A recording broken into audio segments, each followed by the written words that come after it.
కొద్దిసేపు దేవుని మాటలు ధ్యానం చేద్దాం. గత వారాల్లో మనం ధ్యానం చేస్తున్న విషయాలు, మొదటి కీర్తన 6వ చరణంలో వ్రాయబడిన మాట, నీతిమంతుల మార్గము యెహోవాకు తెలియను, దుష్టుల మార్గము నాశనమునకు నడుపును అన్న మాటని మనం గత కొన్ని వారాలుగా ధ్యానం చేస్తూ వస్తున్నాం. ఇక్కడ మనం వింటున్న వాక్య భాగం ఏంటంటే, దుష్టుల మార్గము నాశనానికి వెళ్ళిపోతుంది అని చెప్పిన దేవుడు, నీతిమంతుల మార్గము ఎక్కడికి వెళుతుంది అనేది మాత్రం చెప్పలేదు కీర్తనకారుడు. అది దేవునికి మాత్రమే తెలుసు అని దేవునికి అప్పగించి ఊరుకున్నట్లుగా మనం చూస్తాం. దేవుని నీతి ప్రతి వ్యక్తిలో ఉండాలనేది దేవుని ఉద్దేశం. కాకపోతే ఇప్పుడు జరుగుతుంది ఏమిటంటే, చాలామందిలో స్వనీతి ఏలుబడి చేయడం. అందుకనే యేసయ్య అంటారు, తామే నీతిమంతులమని చెప్పుకొను కొందరిని గూర్చి ఆయన ఇలాగు సెలవిచ్చెను అన్న మాటను మనం చూస్తాం. ఈరోజు మరొక మాట నేను మీకు జ్ఞాపకం చేస్తాను. ఒకసారి మీరు చూడండి, రోమీయులకు రాసిన పత్రిక 1వ అధ్యాయం 17వ వాక్యం చూద్దాం. ఎందుకనినా నీతిమంతుడు విశ్వాస మూలముగా జీవించునని వ్రాయబడిన ప్రకారము విశ్వాస మూలముగా అంతకంతకు విశ్వాసము కలుగునట్లు దేవుని నీతి దాని యందు బయలుపరచబడుచున్నది. చాలా స్పష్టంగా దైవజనుడు పౌలు వ్రాయబడిన ఒక విషయాన్ని జ్ఞాపకం చేస్తున్నాడు. ఏమనంటే, నీతిమంతుడు విశ్వాస మూలముగా జీవించును. విశ్వాసము లేకుండా నీతిమంతుడు బ్రతకలేడు. ఒకవేళ ఒక వ్యక్తి విశ్వాసము లేకుండా బ్రతుకుతూ నేను నీతిమంతుడని చెప్పుకుంటే అతడు అబద్ధికుడు అవుతాడు తప్ప అతడు నీతిమంతుడుగా కాలేడు అనేది ఈ వాక్యం చాలా స్పష్టంగా మనకు తెలియజేస్తుంది. గమనించండి ప్రియులారా, నీతిమంతుడు విశ్వాస మూలముగా బ్రతకడము అంటే అర్థం ఏమిటంటే, అతగానికి ఏది అవసరమైనా అతను ఉండవలసిన ధైర్యం ఏంటి? నేను దేవుని బిడ్డను, నేను ఆరాధిస్తున్న దేవుడు కార్యమైనా చేయగలడు అనే ఒక గొప్ప ధైర్యం విశ్వాసము కలిగిన వానిలో మనం చూస్తాం. ఇప్పుడు విశ్వాసము లేని వాని పరిస్థితి ఎట్లా ఉంటుందంటే, ఏదైనా ఇది జరుగుతుందో లేదో, ఏం జరుగుతుందో ఏమైపోతుందో ఇలాంటి రకరకాల అపోహలకి అనుమానాలకి అవిశ్వాసి అయిన వాడు తన హృదయంలో చోటిస్తాడు. అందుకనే పరిశుద్ధ గ్రంథంలో మీరు గమనిస్తే చాలాసార్లు దైవజనుడు పౌలు ఈ సంఘాలకు లేఖ వ్రాస్తున్నప్పుడు అంటాడు, విశ్వాసమందు స్థిరులై ఉండుడి. మరొక సందర్భంలో తిమోతికి లేఖ వ్రాస్తూ దైవజనుడు పౌలు అంటాడు, కొందరు విశ్వాస విషయంలో ఓడబ్రద్దలైపోయిన వారి వలె ఉన్నారు. ఓడబ్రద్దలైపోయినట్లుగా వారి విశ్వాస జీవితాలు కూడా నడి సంద్రములోకి వెళ్ళిన తర్వాత బ్రద్దలైపోయాయి. కావాలంటే మీరు గమనించండి, మనతో పాటు విశ్వాస యాత్ర ప్రారంభించిన అనేకులు విశ్వాసములో నిలిచి ఉండలేని దౌర్భాగ్య స్థితికి ఎంతోమంది వెళ్ళిపోయారు. కానీ నిన్ను నన్ను ఇంకా మనలను ఆయన ప్రేమించి తన సన్నిధిలో నిలిపి ఉంచాడు. అటు దేవాది దేవునికే మహిమ కలుగునుగాక. మరి ఈ రోజున ఎందుకు దేవుని సంఘములో విశ్వాసములో నిలిచి ఉండవలసిన వారిలో ఎందుకు విశ్వాసము నిలిచి ఉండడం లేదు? అనేకులు ఎందుకు విశ్వాసములో వారు స్థిరంగా ఉండలేకపోతూ ఉన్నారు? అప్పుడప్పుడు అవిశ్వాసపు ఆనవాళ్ళు ఎందుకు దేవుని సంఘములో కనబడుతున్నాయి? ఒక 3 విషయాలు చెప్తాను. వాటిలో మొదటిది మత్తయి సువార్త 6వ అధ్యాయం 30-31 వాక్యాలు మీరు గమనిస్తే, నేడుండి రేపు పొయ్యిలో వేయబడు అడవి గడ్డిని దేవుడు ఈలాగు అలంకరించిన ఎడల అల్ప విశ్వాసులారా, మీకు మరి నిశ్చయముగా వస్త్రములు ధరింపచేయును కదా. కాబట్టి ఏమి తిందుమో ఏమి త్రాగుదమో అని, ఏమి ధరించుకుందుమో అని చింతింపకుడి. ఎందుకు చింతించొద్దు? అక్కడ మీరు గమనించాలి. ఎందుకు చింతించొద్దంటే, ఇవన్నీ మీకు కావాలని మీ పరలోకపు తండ్రికి తెలియను. మరొక మాట మీరు గమనిస్తే, రేపటిని గూర్చి అన్న మాటను కూడా మనం చూస్తాం కదా. రేపటిని గూర్చి చింతింపకుడి, రేపటి దినము దాని సంగతులను గూర్చి చింతించును. ఎందుకు ఒక విశ్వాసిలో విశ్వాసము ఎందుకు సన్నగిల్లుతుంది? ఎందుకు విశ్వాసములో మనము స్థిరంగా నిలిచి ఉండలేకపోతున్నాం? అల్ప విశ్వాసం ఎందుకు దేవుని సంఘములో ఉన్న వ్యక్తిలోనికి వస్తుంది అంటే రేపటిని గూర్చిన చింత వలన. అందరూ చెప్పండి ఈ మాట ఒకసారి. రేపటిని గూర్చిన చింత వలన అంటే ఇక్కడ మనం గమనించాల్సింది, గుర్తుపెట్టుకోవాల్సిన ఒక ప్రాముఖ్యమైన మాట ఏంటంటే రేపటిని గురించి నువ్వు చింతించొద్దు అంటే. ఆ తర్వాత 31వ వాక్యంలో ఏమి త్రిందుమో, ఏమి త్రాగుదమో, ఏమి ధరించుకుందుమో అని చింతించొద్దు. 25వ వాక్యంలో కూడా ఏమి తిందామో, ఏమి త్రాగుదమో అని మీరు చింతించొద్దు అంటే అర్థమేంటి? క్రైస్తవుడైన వాడు ఎల్లప్పుడూ ధైర్యము కలిగి బ్రతకాలి. స్తోత్రం చెప్పండి గట్టిగా. అందుకని చాలా స్పష్టంగా చెప్తుంది వాక్యం, నీతిమంతుడు సింహము వలె ధైర్యముగా ఉందురు అంటుంది వాక్యం. నీతిమంతులకి ఖచ్చితంగా ఈ రేపటిని గురించిన చింత ఉండకూడదు. ఎందుకు ఉండకూడదు? చాలా స్పష్టంగా బైబిల్ చెప్తుంది, మీకు కావలసినవన్నీ మీ పరలోకపు తండ్రికి. ఇప్పుడు నువ్వు ఏడ్చినందువలన నీ ఎత్తు మోరుడైనా పెరగలేవు, మోరుడైనా తగ్గలేవు. నువ్వు చింతించినందువల్ల నీ తల వెంట్రుకను నలుపు చేయలేవు, తెలుపు చేయలేవు. నువ్వు ఏడ్చినందువల్ల, చింతించినందువల్ల, నువ్వు ఆలోచించినందువల్ల నువ్వేమీ చేయలేవు, నువ్వేమీ సాధించలేవు. కనుక రేపటిని గురించినటువంటి చింత నీకు నాకు ఉండకుండునుగాక. స్తోత్రం చెప్పండి గట్టిగా. అలాగని బాధ్యత లేకుండా బ్రతకండరా అని చెప్పలేదు. రేపటి కొరకు ఏమి సంపాదించుకొని పెట్టుకుందాం పిల్లల కొరకు, అవి చేయొద్దని బైబిల్ ఎప్పుడూ చెప్పలేదు. అవి చేయి, కానీ రేపటిని గురించిన జాగ్రత్త ఉండాలి. ఏముండకూడదు? రేపేం జరగబోతుందోనన్న చింత ఉండకుండునుగాక. స్తోత్రం చెప్పండి గట్టిగా. ఎందుకు విశ్వాసంలో ఎదగవలసిన వ్యక్తి, ఆధ్యాత్మిక విలువలతో కలిసి బ్రతకవలసిన వ్యక్తి ఎందుకు విశ్వాసాన్ని కోల్పోతున్నాడు? దానికి ఒక బలమైన కారణం ఏంటంటే రేపటిని గూర్చిన చింత వలన. నువ్వు రేపు ఎక్కడ అడుగు పెట్టబోతున్నావో, రేపు నీకేం అవసరమో నీ దేవునికి సమస్తము తెలుసు గనుక నీవు చింతించనేలా. మనం నిజంగా నీతిమంతులమే అయితే, నిజంగా మనం విశ్వాస మూలముగా బ్రతుకుతున్న వారిమే అయితే రేపటిని గురించిన చింత మనలో ఉండకుండునుగాక. ఎందుకనంటే ఎప్పుడు మనకు ఏమి కావాలో మన దేవునికి అన్నీ తెలుసు. ఎప్పుడు నన్ను ఎలా నడిపించాలో నా దేవునికి అన్నీ తెలుసు. నేను ఎక్కడ అడుగు పెడుతున్నా, నేను వేస్తున్న అడుగు మంచిదో కాదో దేవునికి తెలుసు. ఆయనకు తెలియనిది ఏది లేదు, సమస్తము ఎరిగిన వాడాయన. కనుక రేపటిని గురించిన చింత మనలో నిలిచి ఉండకుండునుగాక. 2వ మాట చదవండి. అదే మత్తయి సువార్తలో 8వ అధ్యాయం 26వ వాక్యం చూద్దాం. అందుకు ఆయన, అల్ప విశ్వాసులారా, మీరెందుకు భయపడుచున్నారని వారితో చెప్పి లేచి గాలిని సముద్రమును గద్దింపగా మిక్కిలి నిమ్మలమాయెను. 27వ వాక్యం. ఆ మనుషులు ఆశ్చర్యపడి, ఈయన ఎట్టివాడో, ఈయనకు గాలి సముద్రము లోబడుచున్నవని చెప్పుకొనిరి. అక్కడ 26వ వాక్యంలో ఏమని పిలుస్తున్నాడు వారిని? అందరూ చెప్పాలి. ఇంతకుముందు మనం చదువుకున్న చోట ఏమని పిలిచాడు? అల్ప విశ్వాసులారా, రేపటిని గురించి ఎందుకు చింతిస్తున్నారు అంటాడు.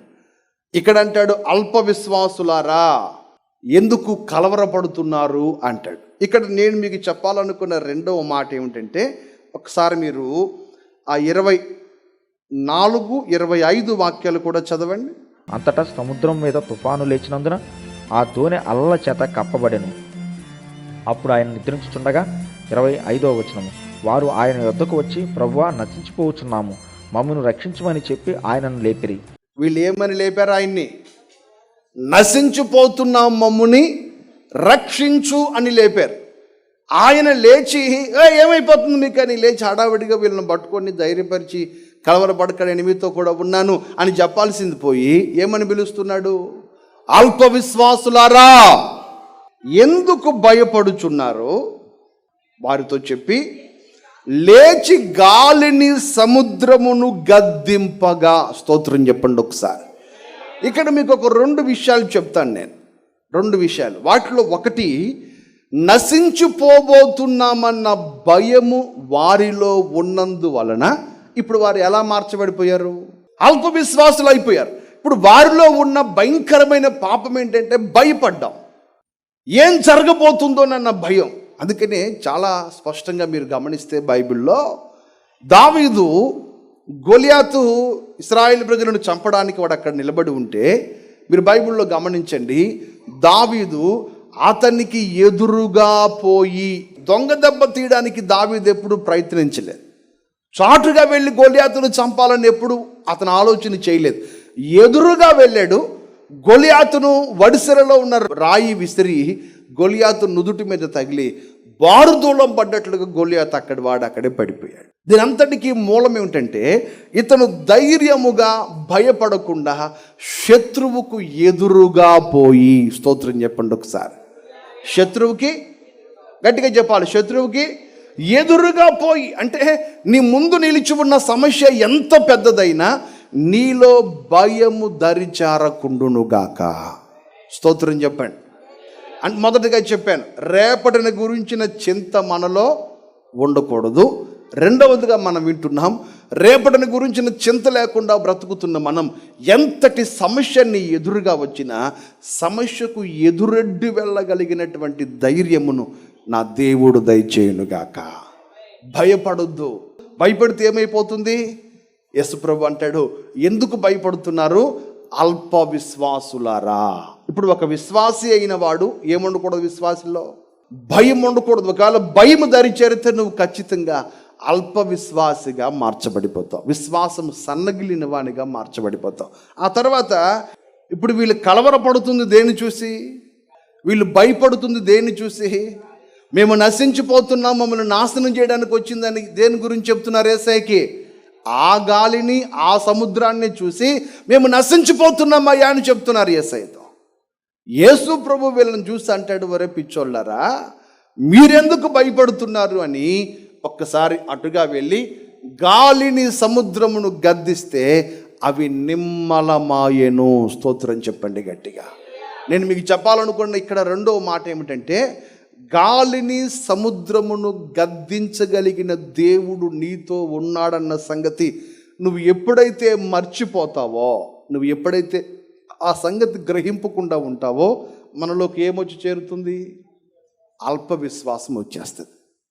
నువ్వు విశ్వాసములో దృఢంగా నిలిచి ఉండాలి అంటే నీతో ఉన్న నీ దేవుని సామర్థ్యమును ఎప్పుడూ నీవు గ్రహించుదువుగాక. నీ దేవుని సామర్థ్యం నీకు తెలిసి ఉండాలి.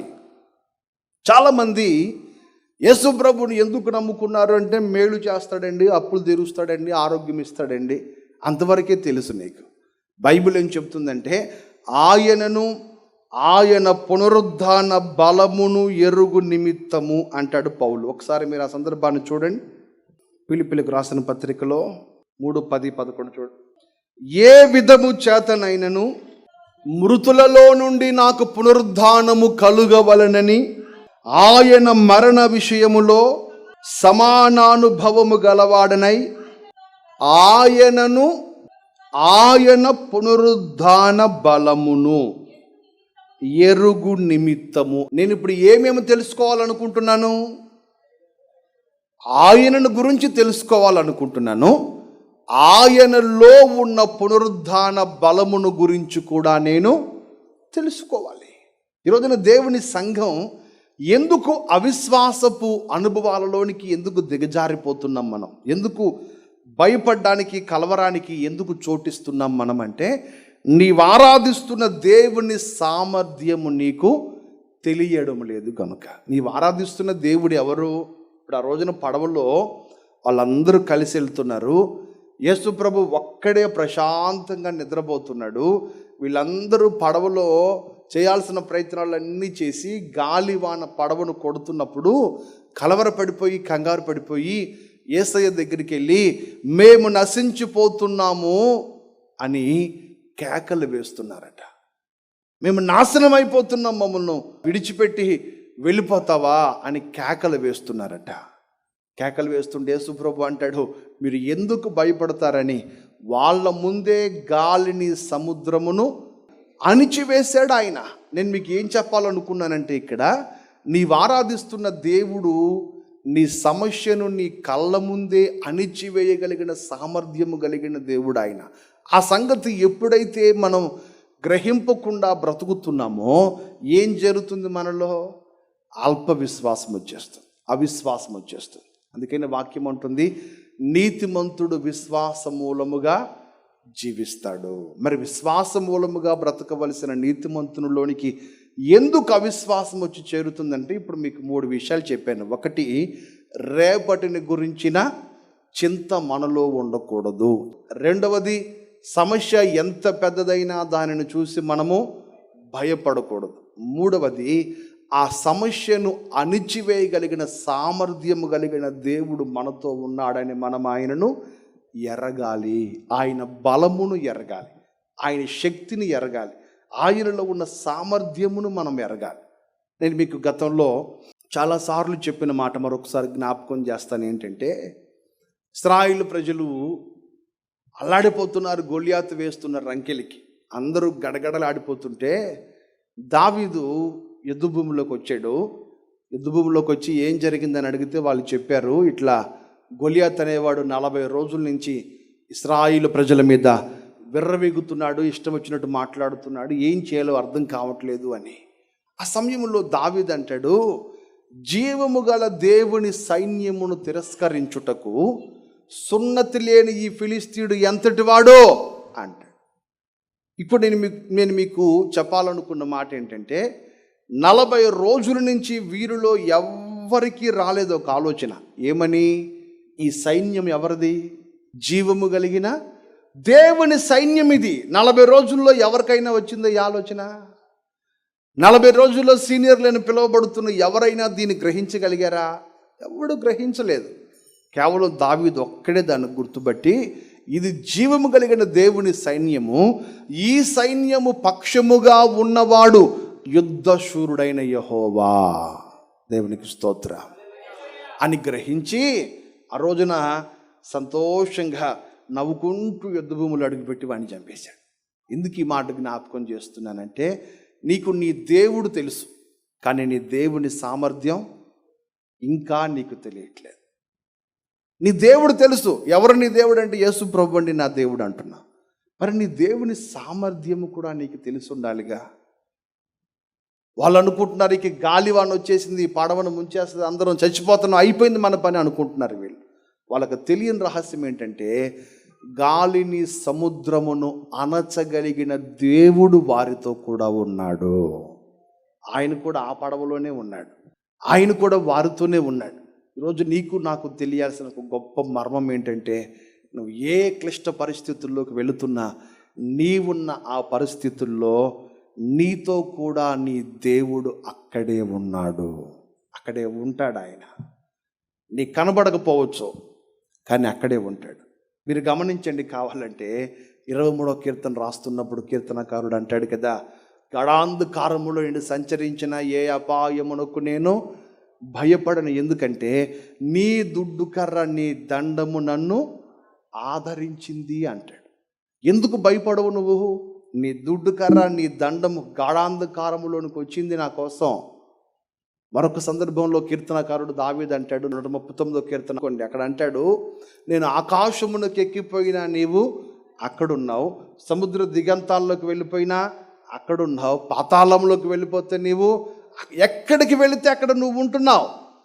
ఈరోజు నీకు తెలియాల్సిన మర్మం ఏంటంటే, నువ్వు ఎక్కడికి వెళుతున్నా అక్కడ నీ దేవుడు నీతో ఉండబోతున్నాడు. స్తోత్రం చెప్పండి.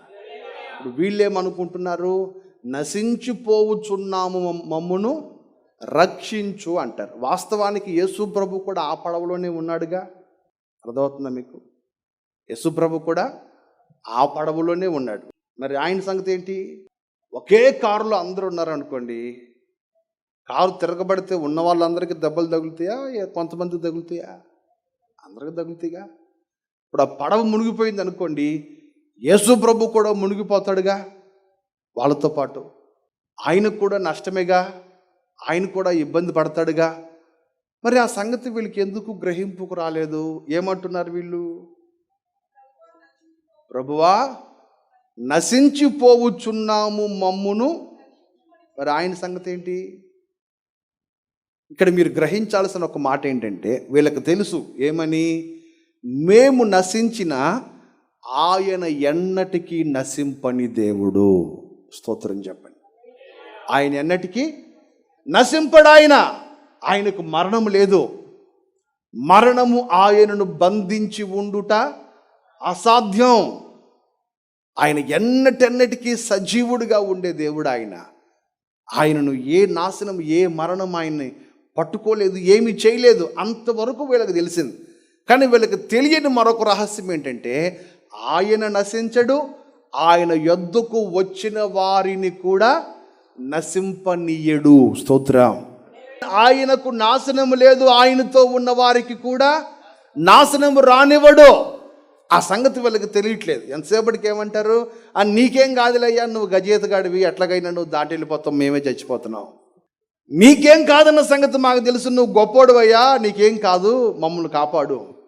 కానీ యేసయ్య అంటాడు, ఒరి పిచ్చోళ్ళరా, నేను నశించిపోనని ఎంత ధైర్యంగా నమ్ముతున్నారో, నేను మిమ్ములను కూడా నశించిపోనివ్వను, మిమ్ములను కూడా నేను కాపాడుకుంటాను. ఈ రోజున దేవుని సంఘానికి ఇట్టి ధైర్యమే ఎల్లప్పుడూ ఉండునుగాక. చెప్దాం హల్లెలూయా. మూడవదిగా మరొక మాట చెప్పి ముగిస్తాను. మరొక మాట చదవండి, మత్తయి సువార్తలోనే 16వ అధ్యాయం 8వ వాక్యం. 8వ వచనం. యేసు అది ఎరిగి, అల్ప విశ్వాసులారా, మన యొద్ద రొట్టెలు లేవని మీలో మీరెందుకు ఆలోచించుకుంటున్నారు? 9వ వచనం. మీరింకను గ్రహింపలేదా? 5 రొట్టెలు 5,000 మందికి పంచిపెట్టినప్పుడు ఎన్ని గంపెళ్ళు ఎత్తిరో అది అయినను. 10వ వచనం. 7 రొట్టెలు 4,000 మందికి పంచిపెట్టినప్పుడు ఎన్ని గంపెళ్ళు ఎత్తిరో అది అయినను మీకు జ్ఞాపకము లేదా? యేసు ప్రభు ఒకసారి వీళ్ళందరూ ప్రయాణం చేసి వెళుతున్నప్పుడు సద్దూకైలు, పరిసయ్యులు అనే వాళ్ళు యేసు ప్రభు దగ్గరికి వచ్చి ఏమేమో ఆయన్ని అడిగి యేసు ప్రభుని చాలా ఇబ్బంది పెడుతున్నారు. వాళ్ళు ఏంటేంటో మాట్లాడతారు యేసు ప్రభుతో. యేసు ప్రభు అవన్నీ గమనించి వాళ్ళకి చెప్పాల్సిన సమాధానాలన్నీ చెప్పేసి వాళ్ళని పంపించేసిన తర్వాత యేసయ్య ఆయనతో కూడా ఉన్న శిష్యులు మాత్రమే ప్రయాణం చేసి వెళుతున్నప్పుడు యేసు ప్రభు వీళ్ళని పిలిచి ఒక మాట అంటాడు. సద్దూకైలు, పరిసయ్యులు అనే పులిసిన పిండిని గూర్చి జాగ్రత్త పడండి అన్నాడు. ఎవరిని గూర్చి? పులిసిన పిండిని గురించి జాగ్రత్త పడండి అన్నాడు. ఎప్పుడైతే యేసు ప్రభు ఆ మాట చెప్పాడో వీళ్ళందరూ ఒకడిలో ఒకడు చెవుల్లో కొనుక్కుంటున్నారు. ఏమని కొనుక్కుంటున్నారు? మనం మిగిలిన రొట్టెలు తేకుండా మర్చిపోయాం, అందుకని యేసు ప్రభు మనలను రొట్టెల గురించి మాట్లాడుతున్నాడు మనతో అని ఒకరితో ఒకరు కొనుక్కుంటున్నారు. అప్పుడు యేసు ప్రభు అంటాడు, అల్ప విశ్వాసులారా. ఎందుకు ఆ మాట అన్నాడు ఆయన? ఎందుకు వారిలో అల్ప విశ్వాసం వచ్చి చేరింది అంటే, మీరు ఇప్పుడు 10వ వాక్యంలో 10వ వచనం. 7 రొట్టెలు 4,000 మందికి పంచిపెట్టినప్పుడు ఎన్ని గంపెళ్ళు ఎత్తెదరో అది అయినను మీకు జ్ఞాపకము లేదా? అల్ప విశ్వాసం వచ్చి వీరిలో చోటు చేసుకుంది.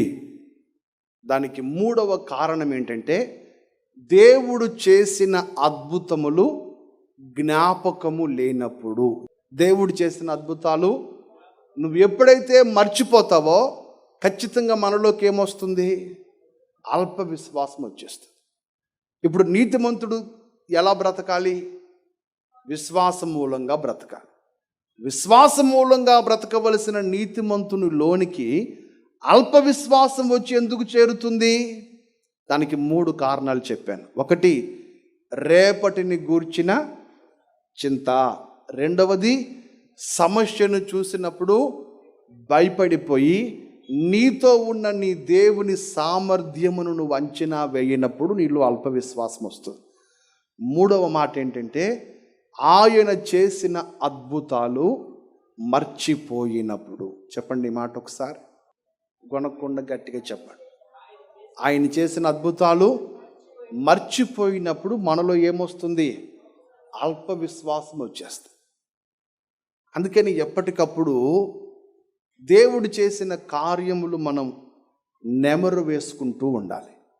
కీర్తనకారుడు తను వ్రాసిన కీర్తనలలో చాలా సందర్భాల్లో చాలా చోట్ల ఆయన ఏమని చెప్తాడంటే, అయ్యా నీవు చేసిన కార్యములు ఎంతో గొప్పవి అంటే. ఎప్పుడో చేశాడు, చాలా కాలం క్రితం. నేను అరణ్యంలో ఉన్నప్పుడు చేశాడు. సౌలు నన్ను తరుముతున్నప్పుడు నేను వేడుకుంటే నాకు ఉత్తరం ఇచ్చాడు. అడవిలో దాక్కున్నప్పుడు నా మీదకి శత్రువు రాకుండా నన్ను కాపాడుతూ వచ్చాడు. అవన్నీ ఎప్పుడో చేశాడు. కానీ తను రాజుగా అయిపోయిన తర్వాత కూడా వాటిని గురించి జ్ఞాపకం చేసుకుంటున్నాడు, తలపోసుకుంటూనే ఉన్నాడు.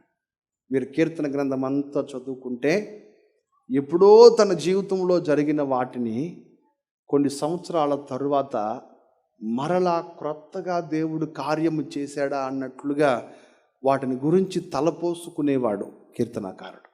అందుకని క్రైస్తవ జీవితంలో ప్రతిరోజు దేవుడు చేసిన కార్యాలను గురించి మనము తలపోసుకుంటూనే ఉండముగాక. స్తోత్రం చెప్పాను. ఒకవేళ నువ్వు అట్లా తలపోసుకోకపోతే ఏమొస్తుంది మనలోకి? అల్ప విశ్వాసం వచ్చేస్తుంది. ఎప్పుడు దేవుని కార్యాలు మన జ్ఞాపకములోనికి వస్తూనే ఉండాలి. మనం ఎప్పుడు మర్చిపోకూడదు. ఇది ఎప్పుడో చేశాడులే దేవుడు, ఒకసారి 2 సార్లు చేశాడులే అనుకోకూడదు. ఆ రోజున యేసు ప్రభు అందుకే అంటాడు, 5,000 మందికి పంచాను, 4,000 మందికి పంచాను. నేను ఎప్పుడు రొట్టెలు పంచినా అక్కడ రొట్టెలు ఇంకా మిగిలాయి. ఆ మిగిలిన గంపలు మీరు తీసుకురాలేదు, మర్చిపోయారు వాటిని. అక్కడ చేసిన అద్భుతాన్ని మీరు ఎప్పుడైతే మర్చిపోయారో మీలోనికి అల్ప విశ్వాసం వచ్చేసింది. ఎందుకో ఈరోజు పరిశుద్ధాత్ముడు అంటాడు, నీతిమంతుడు విశ్వాస మూలముగా